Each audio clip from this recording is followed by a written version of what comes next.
بسم اللہ الرحمن الرحیم والصلاة والسلام علی سید الانبیاء والمرسلین اما بعد فاعوذ باللہ من الشیطان الرجیم بسم اللہ الرحمن الرحیم رب یسر ولا تعسر وتمم بالخیر آمین یا رب العالمین۔ الحمدللہ اس سے پیشتر ہم آسان عربی گرامر پارٹ 1 اور پارٹ 2 مکمل کر چکے ہیں۔ انشاءاللہ آج سے یہ پارٹ 3 شروع کر رہے ہیں۔ اس میں سب سے پہلا عنوان ہے مشتقات۔ مشتقات ایسے الفاظ جو کسی بھی مادے سے کسی قاعدے کے تحت ایک خاص وزن پر بنے۔ ان میں افعال، جتنی بھی افعال کی کیٹیگریز ہیں وہ سب اس میں شامل ہیں، کیونکہ ہم نے دیکھا ہے کہ افعال جو ہیں وہ سارے کے سارے کسی نہ کسی وزن پہ بنتے ہیں، جیسے ماضی معروف، ماضی مجہول، مضارع معروف، مضارع مجہول، فعل نہیں، فعل امر، یہ تمام افعال جو ہیں یہ مشتقات کہلاتے ہیں، کیونکہ یہ کسی خاص قاعدے اور قانون کے تحت بنتے ہیں، ان کا ایک خاص وزن ہوتا ہے۔ اس کے برعکس دوسرے الفاظ ہیں جو جامد یا ماخوذ کہلاتے ہیں۔ جامد سے مراد ایسے الفاظ جو کسی قاعدے اور اصول کے تحت نہیں بنتے بلکہ اہل زبان کے استعمال پر موقوف ہوتے ہیں، یعنی ماخوذ یعنی سورس ان کا جو ہے وہ اہل زبان ہے۔ اور اس میں اسما کی، ناؤنس کی ایک بہت بڑی تعداد شامل ہے جو جامد یا ماخوذ ہے۔ تو اب مصدر میں دیکھیں، ثلاثی مجرد میں فعلا کا ایک وزن ہے، اس میں آنے والے افعال جو ہیں دیکھیں ذہبا، یہ فعلا کا وزن ہے، لیکن اس سے جو ہے اس کا جو مصدر ہے وہ آپ دیکھیں ذہابن۔ اسی طرح فعلا کا وزن ہے غفرا، تو اس کا مصدر ہے غفران۔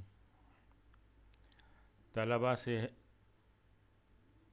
یہ فعلا کا وزن ہے طلبہ، تو طلبن۔ اس طرح قعدہ سے اس کا مصدر ہے قعود۔ تو اب یہ جو الفاظ ہیں یہ مختلف وزن پہ ہیں، جبکہ ان کا یہ جو فعل والا وزن ہے وہ سب کا جو ہے وہ فعلا ہے۔ اس طرح کوئی اشخاص اور دوسری اشیاء کے نام بھی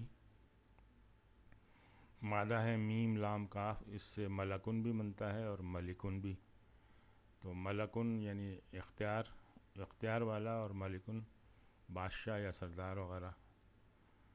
اس طرح مادہ ہے جیم میم اور لام، اس سے جمالن یعنی خوبصورتی اور جملن یعنی اونٹ۔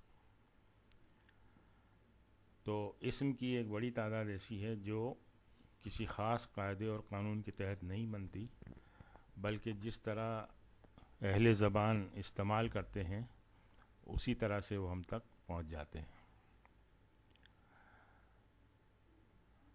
اب چنانچہ اسماء مشتقہ جو ہے اس میں کچھ اسماء ایسے ہیں جو تمام مادوں سے یکساں طریقے پر بنائے جاتے ہیں، یعنی کسی فعل سے خاص مفہوم دینے والا اسم جس طریقے سے بنتا ہے، مختلف مادوں سے ویسا ہی مفہوم دینے والا اسم اسی طریقے پر بنایا جا سکتا ہے۔ چنانچہ ایسے اسماء کو ہم اسماء مشتقہ کہتے ہیں، یعنی وہ ان کا کوئی وزن ہوگا، کسی خاص قاعدے یا قانون کے تحت وہ بنائی جائیں گے۔ مشتق کا جو لغوی معنی ہے اس کا مطلب ہے پھٹ کر نکلنے والا۔ اچھا، ایسے اسماء میں یہ ساری کیٹیگریز شامل ہیں۔ اسم الفاعل، اسم المفعول، یہ دونوں ہم پڑھ چکے ہیں پہلے۔ اس طرح سے اسم الظرف، اسم الصفہ، اسم التبدیل اور اسم الآلہ۔ یہاں ہم پھر اسم الظرف پڑھیں گے، یہ ہم اسم الفاعل اور اسم المفعول پہلے ہی پڑھ چکے ہیں۔ ظرف کے لغوی معنی ہیں برتن یا بوری جس میں کوئی چیز رکھی جائے۔ لغوی معنی سے مراد یعنی جو معنی ڈکشنری میں لکھے ہوئے ہیں، اور دوسرا ایک ہوتا ہے اصطلاحی معنی جو عام طور پہ استعمال کیے جاتے ہیں. تو یہ وہ مشتق اسم ہے یعنی ڈرائیوڈ ناؤن ہے جو کسی کام کے ہونے یا کرنے کا وقت یا جگہ کا تعین کرے. اس میں وقت اور جگہ کا تعین کا مفہوم پایا جاتا ہے. تو اس طرح سے دو طرح کے ہو گئے، ایک ظرف زمان کسی کام کے کرنے کے وقت کا تعین کرتا ہے، اور دوسرا ہے ظرف مکان کسی کام کے کرنے کی جگہ کا تعین کرتا ہے. چنانچہ اس میں ظرف کا مطلب یہ ہوا کہ ایسا اسم مشتق یعنی ڈرائیوڈ ناؤن جو کسی کام کے ہونے یا کرنے کا وقت یا اس کی جگہ کا مفہوم رکھتا ہو. چنانچہ اس اعتبار سے بنیادی طور پر اس کے دو اوزان ہیں. تو اس لحاظ سے اسم الظرف کے دو اوزان ہوئے، نمبر ایک مفعل اور دوسرا مفعل. مفعل کہاں استعمال ہوتا ہے؟ جہاں پہ مضارع مضموم العین ہوتا ہے، یعنی ایسا مضارع جس کے عین کلمے پر ضمہ ہو، وہ مضموم العین کہلاتا ہے. یہ ثلاثی مجرد میں دو ابواب ہیں، باب نصرہ اور باب کرما، جن کے عین کلمے پر مضارع میں ضمہ ہوتا ہے.